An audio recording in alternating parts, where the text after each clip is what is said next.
My Fufu breakfast. My dad ordered the security guard to use the dogs to pursue me from his compound. I was mistaken when I thought he would accept me back like the prodigal son in the Bible. I am the only child of Senator Gbegbakan. My mother died just after giving birth to me. My paternal grandmother nursed and cares for me. Ever since, my dad resolved not to remarry. He devoted all his time and resources to ensure I lacked nothing while growing up. I attended the best private school in Akure. I now sell pepper, onions and dry bitter leaves at open space at Ipata Market, Alorn. Umbrella is the only property I inherited from my dad. It is the umbrella with his political symbol I now use to protect myself and my baby from sun while I sell my wares at the market open space. I collected this umbrella from my dad's wardrobe when I was still living in his house. My ordeal started at Fufu town where I did my university preliminary studies. My stay at Fufu was the first time I left my family and leave in company of other youths from different family background. The sense of freedom and liberty I felt was overwhelming. It was during this period I met Osegi.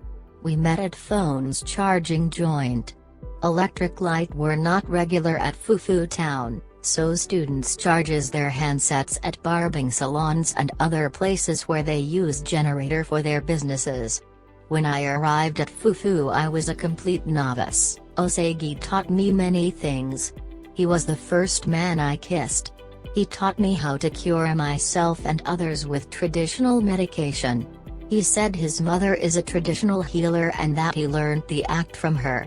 He warned me not to submit myself to people who will operate and forget knife inside my stomach, and that at the time I go back to them to remove the knife from my stomach they tell me they are on strike action. In my novelty I trusted Osegi completely. He was my god. There is a saying that water is beautiful on its surface but it is not good enough to lay. Before I realized what was happening to me I was already high and dry. I was then 5 months pregnant for him. He encourages me to steal from my dad and then he disappeared with my dad landed property documents and 100 million naira cash. Before this time I have been expelled from the university when I was caught cheating during examination. I was actually helping Osegi to do one of his papers when I was caught. Both of us were tried and expelled from the school. My dad did not recover from the stroke he suffered as a result of all my activities. Before he died last year, he directed the family lawyer to will all his estate to orphanage. To read more visits or call, nigerianstray.blogspot.com.